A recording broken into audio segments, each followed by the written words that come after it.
Olá a todos, sejam bem-vindos a mais um vídeo. Hoje quero-vos continuar a falar sobre consolas portáteis. Como sabem, aqui no canal temos já uma secção dedicada a novidades e a minha experiência a jogar nas novas consolas portáteis que têm sido no mercado, nomeadamente a Legion Go, e tem surgido algumas dúvidas em relação à consola. Obviamente, tratando-se de consolas caras, acabam por ser computadores, mas pronto, o formato e a primeira prioridade que damos a estas novas máquinas será então para jogar, daí então chamarem-se consolas portáteis, mas isto são obviamente computadores em miniatura. Uma das perguntas que me tem surgido até foi por o nosso seguidor, o Amp, que diz: tu que experimentaste várias consolas, curiosamente eu ainda não experimentei o Steam Deck, mas obviamente que já li muito sobre a consola e tenho muita gente que me diz maravilhas sobre o Steam Deck. Portanto é mais uma hipótese, se calhar a principal hipótese válida. Mas é uma consola limitada ao Steam, Linux, obviamente que dá para expandir para instalar o Game Pass, para instalar o Epic Store, mas é preciso dar algumas voltas porque o Windows 11 não é suportado pela consola. E, portanto, temos outras alternativas, como já falámos aqui, então, a Legion Go, da Lenovo, temos a Asus ROG Ally, e há uma série de consolas portáteis que têm saído de outros fabricantes, como já aqui falamos. E então aqui a pergunta que o AMP nos coloca é: o que é que achas do período de vida útil de um periférico desses? Portanto, isto não é um periférico como o Portal da PlayStation, esse sim é um periférico, porque não é nenhuma consola, mas sim a transformação da experiência doméstica, de frente ao televisor em formato portátil. Portanto, o período de vida útil de um periférico desses face à evolução dos jogos. Aqui a questão é, eu penso que a resposta é a mesma quando compramos um computador portátil, por exemplo. Já não digo um desktop, porque há sempre aquela possibilidade de podermos mais facilmente fazer upgrade aos componentes. Nos computadores portáteis, tirando memória RAM e tirando o armazenamento interno, também não se consegue fazer mais nada. São máquinas muito compactas, todas construídas para milimetricamente caberem naqueles chassis, portanto muito custom, muito personalizados para aqueles portáteis, e portanto não existem componentes à venda para chegarmos lá e trocarmos, na maioria, 99% dos PCs, porque já começam a haver PCs portáteis modulares, mas pronto, isso é outro campeonato. E eu acho que a pergunta é a mesma: se eu comprar um computador portátil de gaming, quantos anos é que este me vai durar? Obviamente que estamos a falar de hardware, apesar de poderoso, mais fraco em relação aos portáteis, se bem que em termos de componentes estamos a falar de consolas que já têm 16 GB de RAM, que são basicamente ainda o standard dos computadores de gaming. Obviamente que 32 GB já começa a ser um investimento interessante no que diz respeito a computadores de gaming, mas temos placas gráficas, temos processadores mais poderosos, e obviamente que estamos a passar por uma fase em que os fabricantes estão a otimizar, a criar experiências de PC gaming em formato portátil, com tudo aquilo que temos direito, digamos assim. E estou super satisfeito com o que tenho jogado nestas portáteis. E é a mesma pergunta que se faz à Switch. Portanto, quando se diz que uma consola destas que tem specs, sei lá, semelhantes a uma PlayStation 3, digamos assim, que anda aqui já há 7 anos e a oferecer-nos jogos espetaculares, ainda agora tivemos o último Nintendo Direct, em que temos jogos para muitos meses para o futuro. É uma pergunta, obviamente, que se coloca é: quando fazemos um investimento de uma portátil que custa em média 800 euros neste momento, eu acredito que muito facilmente estas consolas se encontram depois em promoções com menos 100, menos 200 euros. Eu já vi esta Lenovo, por exemplo, a 600 e qualquer coisa. Continua a ser um bom investimento, e as pessoas pensam um bocadinho: com esse dinheiro, se calhar, com mais algum, compro um portátil de gaming. E aqui é que é a grande questão de estarmos sempre a comparar hardware entre uma tower, um portátil, ou um computador portátil e uma consola portátil. Portanto, 3 formatos de PC gaming em que andamos sempre a comparar specs, e eu acho que isso é o maior erro que temos feito até agora. Aqui a questão é a experiência. Eu, por exemplo, não vou pegar a minha torre para levá-la para a sala para jogar. Um portátil gaming, sim, já pego, já jogo com ele no sofá, na mesa, levo-o para a rua, vou de férias e levo o portátil. E esta consola portátil é o extremo da portabilidade. vocês provavelmente já não levam uma consola portátil para a sanita, digo eu, um portátil de gaming, mas uma consola, uma Switch, uma Legion Go, se calhar já é mais fácil de levar. Estão a ver o extremo da experiência. E, portanto, é essa experiência portátil que neste momento se paga, que é ter o luxo de PC Gaming em formato portátil. Daí serem mais caras e, obviamente, também pela tecnologia que estas consolas têm no seu interior. E, portanto, a longevidade dos jogos é a forma como o PC Gaming consegue escalar, algo que a Switch não faz. A Switch temos em modo Dockstation, conseguimos ter resoluções de 1080p numa televisão. Se chegar em modo portátil tem 720p, mas para um ecrã deste 720p passa perfeitamente espetacular. Agora imaginem, estas consolas que estão preparadas para chegar quase aos 4K, fazem output 4K se tiverem um monitor, mas que vocês podem à mesma definir resoluções mediante a capacidade do jogo, se o jogo é mais exigente ou não, mexer na taxa de atualização, se quiserem a taxa de 144 Hz ou 60 ou 90, vocês podem mudar isso tudo nestas portáteis. E portanto todas essas otimizações que se calhar ganham em termos de fluidez de imagem de jogo para este tipo de ecrã que, apesar de ser generoso, continua a ser pequeno em relação a um computador portátil, a resposta que eu dou é sim, isto é uma consola feita para durar vários anos e portanto os jogos não dão um salto gigantesco geracional, porque ninguém lançou um jogo a pensar na última placa gráfica ou no último processador. Se vocês forem ver os specs mínimos para vocês correrem um jogo, tem jogos que têm requisitos de há 10 anos atrás de um computador e portanto transformado numa consola portátil, mesmo que vocês tenham que diminuir a resolução, neste ecrã vão ter sempre uma experiência gráfica, que acho que é o que o pessoal tem mais medo que seja datado, tem uma experiência gráfica muito interessante para as dimensões que é este ecrã. E portanto, os jogos quando saem têm sempre specs que podemos ir buscar e podemos otimizar nestas consolas. Aqui a questão é se as pessoas estão interessadas na experiência portátil, numa experiência espetacular no que diz respeito ao compromisso entre termos uma experiência portátil de um jogo que por norma se calhar só iríamos jogar em desktop ou num computador portátil, em formato tipo Switch. Imaginem, nós na Switch estamos confinados aos jogos obviamente da Nintendo, os jogos que saem para esta plataforma, e aqui temos todo o universo do PC Gaming e as pessoas estão muito naquela do investimento a olhar para o hardware, mas não para a experiência em si.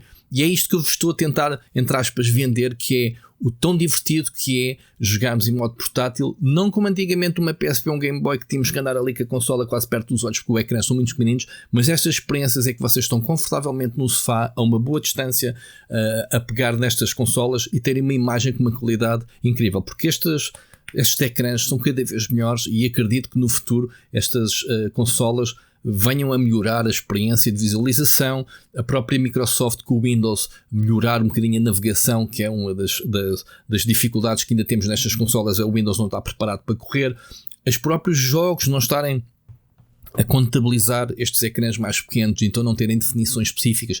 Algo que já começamos a ver no Steam Deck, porque o Steam Deck, uma das grandes vantagens é exatamente a otimização das configurações em que podemos partilhar. Portanto, vamos à comunidade do Steam e podemos sacar para aquele jogo, além de pontuação de se o jogo corre bem ou não, dito diretamente pelos utilizadores. Ainda podemos sacar as configurações que são utilizadas para otimizar a experiência do jogo. E portanto esse tipo de comunidades, nesta experiência portátil, independentemente se vocês compram um Steam Deck, se compram uma Legion Go, se compram uma Rogue Ally ou qualquer outra portátil que estão agora a sair no mercado, as consolas estão a serem melhoradas e estamos neste momento a palpar ainda um bocadinho de terreno, porque tivemos a experiência da Switch, que tem sido inicialmente replicada no PC de uma forma que eu acho completamente idiota, que eram consolas específicas para cloud gaming. A Logitech lançou uma, por exemplo, a Razer lançou outra, consolas caríssimas para jogarem em cloud gaming. Temos o Portal, que é o extremo, que é uma consola exatamente para cloud gaming, mas limitada à PlayStation 5, que acaba por funcionar estupidamente bem se souberem ao que vão. E depois temos a experiência total, que é andarmos com um computador de bolso que dá para jogos em que podemos jogar. Eu, por exemplo, na minha experiência pessoal, eu não estou interessado em fazer benchmarking, eu não estou interessado em levar esta consola aos limites, a não ser que tenha mesmo que testar para vos dar essa informação. Ou seja, eu não vou instalar aqui um jogo e puxar pelos gráficos ao máximo até ela começar a arder. não é só o meu objetivo. O meu objetivo é que tipo de jogos é que eu realmente gosto e me sinto confortável de jogar em modo portátil. E há algo que descobri com esta consola que não sabia que gostava tanto, que são os RPGs japoneses. Jogos que até nem são muito exigentes, mas que são exigentes de tempo e que se tornam muito mais confortáveis jogarem num sofá em versão portátil do que estamos aqui em frente a uma consola ou em frente ao PC a jogar na secretária. Jogos com dezenas de horas, e eu acredito, já meti 60 horas no Persona 3 à conta desta consola portátil. E por isso é que eu vos digo, não olhem para os specs, olhem sim como um investimento, qual é a consola, relação qualidade-preço que vos dá em termos de specs para o futuro, mas todas elas têm um hardware muito semelhante. Se olharem para o ROG Ally e a Legion Go, temos o mesmo Ryzen Z1 Extreme, temos 16 GB de RAM, temos provavelmente 512 GB de armazenamento interno, e depois são os features que cada uma das fabricantes introduz. Por exemplo, a Legion novo, vocês vejam o vídeo, os comandos saem fora como os Joy-Cons da consola, mas é uma consola muito pesada ao fim e ao cabo. Portanto, o peso, a duração da bateria, que é uma das coisas que eles têm que melhorar bastante em futuras gerações, para estarmos mais tempo num sofá sem ter que andar a carregar o cabo. E, portanto, a experiência em si em termos de hardware, eu acredito que comprando uma Legion Go, vocês não têm que comprar uma consola portátil em 4, 5 anos, a meu ver, naquela expectativa de ficarem datados em relação aos jogos, porque vocês não vão muito provavelmente querer jogar todos os jogos, apesar de podem não jogar 4K ou 1080p com todos os detalhes no máximo como fazemos no PC, mas quem compra esta consola provavelmente terá um PC, ou mesmo quem não quer um PC está mais que bem servido e estará satisfeito de comprar uma portátil. Portanto, há muita gente que tem consolas e que não é PC gamer e que estão a ponderar, e daí a pergunta do AMP, muito provavelmente não tendo um PC para gaming, se esta consola satisfaz. Além disso, é um computador, como eu disse, podem ligar ratos, teclados, ligá-lo a um monitor externo. Aliás, esta consola permite ligar a 3 monitores externos. Tenho isso no vídeo, vocês podem procurar mais informações. Isto é um computador por 800 euros. Por isso é que se vão querer editar vídeo, fazer essas tarefas mais puxadas neste computador, eu acredito que não seja a melhor solução, mas se é para uma experiência de gaming em modo portátil, essa é a pergunta que se tem que colocar. É onde, como é que querem experienciar os jogos PC, e esta é a resposta destas consolas. Portanto, não querendo alugar muito mais neste vídeo, ser um vídeo muito prático de perguntas, vocês podem fazer perguntas que eu depois posso fazer mais vídeos destes. Lá está, isto é tudo baseado na minha experiência, eu não tenho cábulas de dados específicos à minha frente para vos mostrar, mas sim uma pergunta prática que foi, eu penso que esta consola vai durar alguns anos, obviamente que depois temos um problema muito grande, que é, vou comprar esta, e se para o ano sai, eu estou com esse problema com o Steam Deck, eu ainda não comprei porque estou mesmo à espera que a Valve esteja a anunciar a próxima, e depois pensei, agora comprei, ok, eles fizeram aquele upgrade para a OLED, mas a consola já tem uns 3 anos neste momento e continua a fazer maravilhas, não há a sucessora à vista e já tem 3 anos no mercado. Portanto, quem comprou inicialmente a consola há 3 anos que é feliz a jogar num Steam Deck. Portanto, eu acredito que a Lenovo e a Asus tenham tenham esse mindset semelhante. A única diferença é que fabricantes de hardware como é a Lenovo e a Asus, no caso específico destas duas portáteis, a Valve faz hardware esporadicamente, portanto não é o foco, é mais o software, e fazem hardware para servir o seu software. A diferença é que todos os anos tenho a certeza que a Lenovo e a Asus vos vão querer vender uma consola nova, ou pelo menos apanhar pessoal que ainda não tem a consola.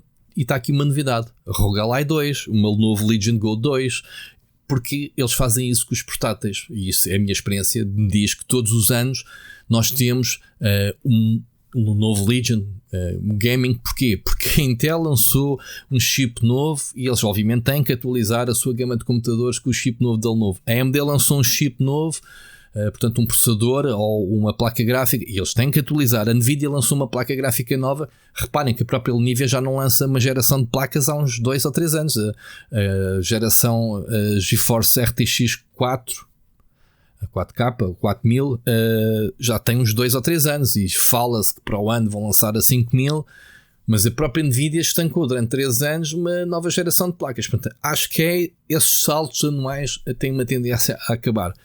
Em termos de dos fabricantes de consolas, tal como os portáteis são iguais, são atualizados com o chip da altura. Eles têm obviamente que responder aos novos processamentos para estarem sempre atualizados e sempre na dianteira. Se isso justifica todos os anos andarmos a trocar de portátil? Não. Se isso vai justificar todos os anos andarmos a trocar de consola portátil? Não. Portanto, esta é a minha opinião. Se é um bom investimento a longo prazo, se for para jogarem como eu jogo, no sofá, horas a fio depois do jantar e ter uma experiência do tipo de jogo que eu gosto de jogar e que escolho jogar nestas consolas, sim, é um grande investimento. E, portanto, penso que sim, faz parte de termos um computador e uma consola doméstica e muito futuramente uma consola portátil, porque podemos levá-la para onde queremos, literalmente, fora de casa, dentro de casa, podemos jogar os jogos que queremos. Portanto, Amp, eu espero que tenha respondido especificamente à tua questão, que foi excelente, a tua pergunta pertinente, obviamente. E é isto que eu sinto com as minhas experiências portáteis. Como eu disse, andamos há 7 anos a jogar na Switch com os mesmos specs, continuam a ser jogos espetaculares. A mesma coisa numa consola de PC que ainda tem mais jogos, tem obviamente os jogos AAA, os AA, e temos toda a comunidade indie a produzir experiências portáteis espetaculares. E portanto temos todas as interfaces necessárias numa consola. Temos, neste caso da Legion Go, um touchpad em que podemos usar como rato, o próprio ecrã é tátil, temos D-pad e portanto temos uma experiência de comando muito igual a pelo menos o comando da Xbox nestas portáteis. Portanto, não vos queria estar a vender, mas respondendo à pergunta, que eu acho que é pertinente, como eu disse, o período de vida útil de um periférico destes face à evolução dos jogos. Os jogos também não têm evoluído assim tanto quanto isso. Ainda aqui há dias estávamos a falar que a maioria dos jogos estão agarrados à geração PlayStation 4. Os jogos que saem para a PlayStation 5 não são um salto geracional gigantesco, tirando obviamente um ou outro jogo, e portanto continuam a ser em cross-platforms, e a maior parte das pessoas estão ansiosos por jogos que saem remastered, jogos remakes antigos, do que propriamente as novidades que têm a ser em AAA. E portanto tenho a certeza que estas consolas aguentam perfeitamente qualquer remaster de jogos mais antigos que têm sido no mercado. Portanto é isto, não querendo acrescentar mais, já sabem, se tiverem mais alguma dúvida, digam nos comentários, continuamos a conversa nos comentários, façam perguntas que se forem bons tópicos para lançar vídeos também faremos isso. Obrigado por assistirem, digam nos comentários o que é que vocês acharam desta opinião, deixem um like para apoiar este vídeo e vemos no próximo. Um grande abraço.